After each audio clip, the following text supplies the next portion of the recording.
আমি আমার ব্যাচের রাজা হিসেবে দাঁড়িয়েছি। আমি রাজা হলে আমি চেষ্টা করব একটি সুন্দর সাংস্কৃতিক উৎসব আয়োজন করার। নারী শিক্ষার্থীরা আছে, আমাদের যারা বান্ধবীরা আছে, তারা যেন কোনো ধরনের হয়রানিমূলক কোনো কিছুতে শিকার না হয়। প্রতিটি মেয়ে যাতে রানী হিসেবে ট্রিটেড হয়। রূপকথার গল্পে তো রাজা রানীর কথা নিশ্চয়ই শুনেছেন। বিশ্বের বিভিন্ন দেশে এখনও রাজতন্ত্র চলছে, কিন্তু বাংলাদেশেও যে রাজা রানীর দেখা মিলতে পারে সে খবর কি জানেন? দর্শক, আজকের সময়ের গল্পের আয়োজনে আপনাদেরকে জানাবো এমনই রাজা রানীর গল্প যারা জনগণের ভোটে নির্বাচিত হয়, কোনো রাজতন্ত্রে নয়। চলুন।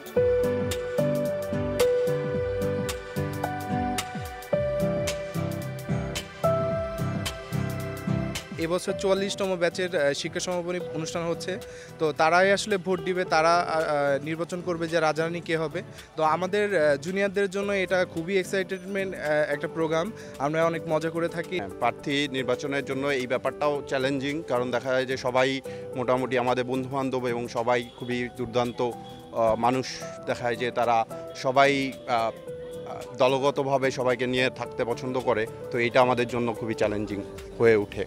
শিক্ষা সমাপনী উৎসবটা হচ্ছে আমাদের মোটামুটি বলা যায় যে পুরো ক্যাম্পাসেরই একটা উৎসব, কিন্তু এই যে আমরা যে রাজা রানী নির্বাচন করি সেটা যেই ব্যাচের প্রোগ্রাম হয় বা যেই ব্যাচের শিক্ষা সমাপনী উৎসব হয় সেই ব্যাচের শিক্ষার্থীরাই শুধুমাত্র ভোট প্রদান করতে পারে। নগদের কাছে সব গ্রাহকই প্রিয়, তাই তো সারা দেশে ক্যাশ আউট চার্জ সবচেয়ে কম।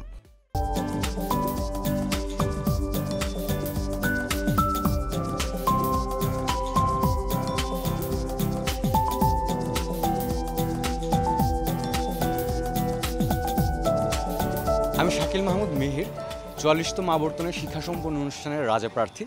আমি রাজা হলে আমি চেষ্টা করব একটি সুন্দর সাংস্কৃতিক উৎসব আয়োজন করার, এবং এটা একটি দীর্ঘ প্রক্রিয়া, ৩ থেকে ৪ মাসের একটি ছোট ছোট অনেকগুলো প্রোগ্রাম, এবং শেষ একটি বড় প্রোগ্রামের মাধ্যমে, বড় একটা আনুষ্ঠানিকতার মাধ্যমে এই প্রোগ্রামটি শেষ হয়।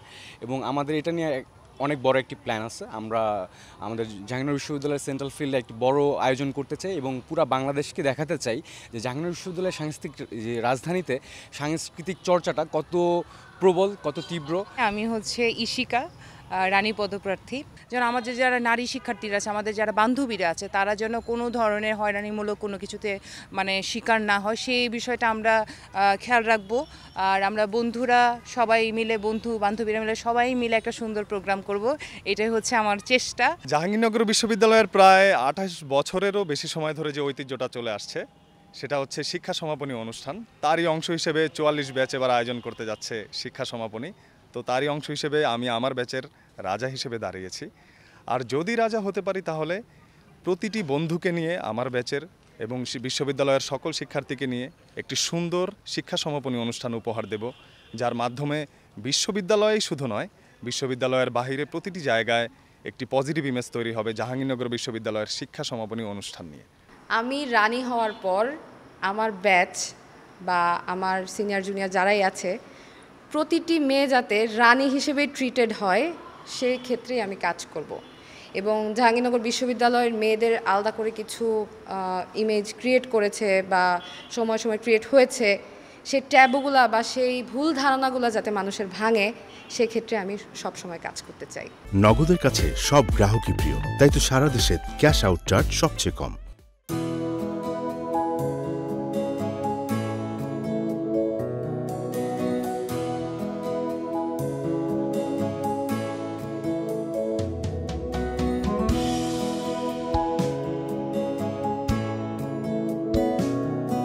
জাহাঙ্গীরনগর বিশ্ববিদ্যালয়ের সংস্কৃতির রাজধানী, সেক্ষেত্রে আমরা আমাদের প্রত্যেকটা ব্যাচে একটা শিক্ষা সমাপনী অনুষ্ঠান হয়, সেটা খুব জাঁকজমক হয়। সেখানে কিছু ইভেন্ট আছে, সেখানে হলো প্রথম হয় যেটা হলো কনভেনার ট্রেজারার নির্বাচন, তারপরে রাজারানী নির্বাচন, তারপরে আমাদের একটা সুন্দর একটা টেন্ট হয়, লোগো হয়, তারপরে শেষে আমাদের 3 দিনব্যাপী একটা বড় প্রোগ্রাম হয়। সেক্ষেত্রে আমি নির্বাচিত কনভেনার হিসাবে দায়িত্ব নিয়েছি, এবং সেখানে আমরা যে কাজগুলো আছে প্রত্যেকটা ধাপ আমরা মোটামুটি অনেকটা ধাপ আমরা এগিয়ে গেছি, এবং আমাদের টেন্টের কাজও শুরু হয়ে গেছে। এখন আমাদের লোগোর কাজও আপনারা দেখতে পাচ্ছেন এখানে আছে। তো সেই ক্ষেত্রে আমরা সব কিছুই কমপ্লিট করা এখন মানে শুধু সামনের যে দিনগুলো 3টা প্রোগ্রাম আছে সেক্ষেত্রে আমরা খুবই নজরদারি এবং খুব ভালোভাবে প্রোগ্রাম করার চেষ্টা করছি। আমরা চেষ্টা করছি যাতে জাহাঙ্গীরনগর বিশ্ববিদ্যালয় এই সংস্কৃতি সারা বাংলাদেশের মধ্যে ছড়িয়ে দিতে পারে। আমাদের 26 তারিখে যে নির্বাচন উপলক্ষে আমাদের প্রার্থীদের প্রচারণা রানিং অবস্থায় আছে আমাদের এখন। যে আমাদের যে 44 ব্যাচ জাহাঙ্গীরনগর বিশ্ববিদ্যালয়ের যে 44 ব্যাচ এখন অপেক্ষা করতেছে 26 তারিখের নির্বাচনের জন্য, যেদিন সবাই একটা উৎসবমুখর পরিবেশে থাকবে, ক্যাম্পাস সবাই হই হুল্লোড় করবে, যেটা ফার্স্ট ইয়ারে করতাম আমরা সবাই। এটা 26 তারিখে একটা ওইরকম একটা সেগমেন্ট শুরু হয়ে যাবে। আর ইনশাল্লাহ আমাদের যে নির্বাচনটা এটা সুষ্ঠু এবং সুন্দরভাবে আমরা সম্পন্ন করব। নির্বাচনের জন্য যে কার্যক্রম শুরু করেছিলাম তার প্রথম কাজ ছিল হলো নির্বাচনী ইশতেহার ঘোষণা করা। আমরা মে মাসে নির্বাচনী ইশতেহার ঘোষণা করি। এর পরবর্তীতে আমাদের কাছে মনোনয়নপত্র জমাদান শুরু হয়। এই মনোনয়নপত্র যাচাই বাছাই করে আমরা 4 জন প্রার্থীকে মনোনীত করেছি নির্বাচন করার জন্য। এবং এই মনোনীত প্রার্থীদের আমরা নির্বাচনী কিছু নীতিমালা দিয়েছি, যেগুলো ফলো করে তারা তাদের প্রচারণা করবেন, ক্যাম্পেইনগুলো করবেন, যেন বিশ্ববিদ্যালয় কোনোভাবে ক্ষতিগ্রস্ত না হয়।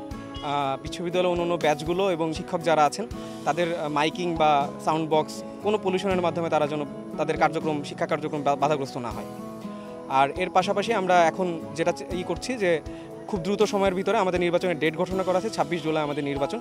সেই দিনের ভোট গ্রহণটা যেন নিরপেক্ষ হয় এবং সুন্দরভাবে আনন্দঘন পরিবেশে হয় সেটা, এবং নির্বাচনের ফলাফলটা যেন সবাই গ্রহণ করে সেটার জন্য আমরা আমাদের কার্যক্রম চালিয়ে যাব।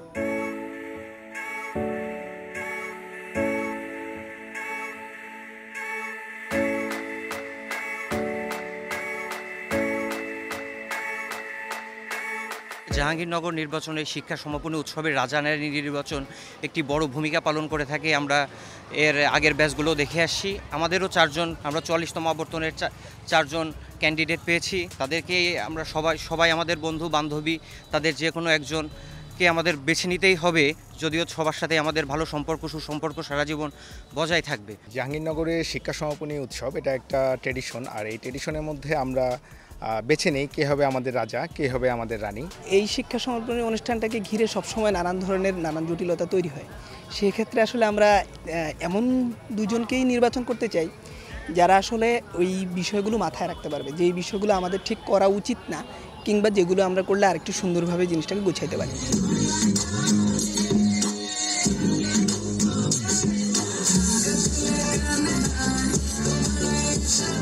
রাজারানী যেহেতু পুরো একটা ব্যাচকে রিপ্রেজেন্ট করে, সেক্ষেত্রে সেই ব্যাচকে রিপ্রেজেন্ট করার মতো কতটা গুণাবলী তার মধ্যে আছে সেটা দেখাটা অনেকটা জরুরি।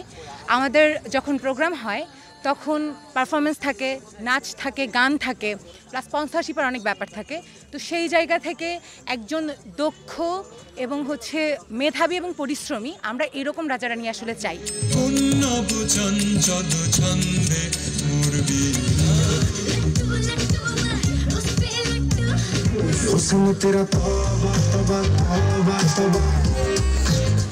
পাগল ছাড়া দুনিয়া চলে না। এই প্রোগ্রামটা প্রতি বছরই হয়। প্রতি বছর যোগ্য প্রার্থীকেই সবাই ভোট দিয়ে আসছে, এবং যোগ্য প্রার্থী মোটামুটি আমরা তাকেই নির্বাচন করি যে প্রোগ্রামটি সুন্দরভাবে উপস্থাপন করতে পারবে এবং সুন্দরভাবে মানে আমাদের ব্যাচকে রিপ্রেজেন্ট করতে পারবে। আমরা মূলত তাকেই ভোট দিব, এবং আমার ভোটটা আমি যোগ্য প্রার্থীকেই দিব।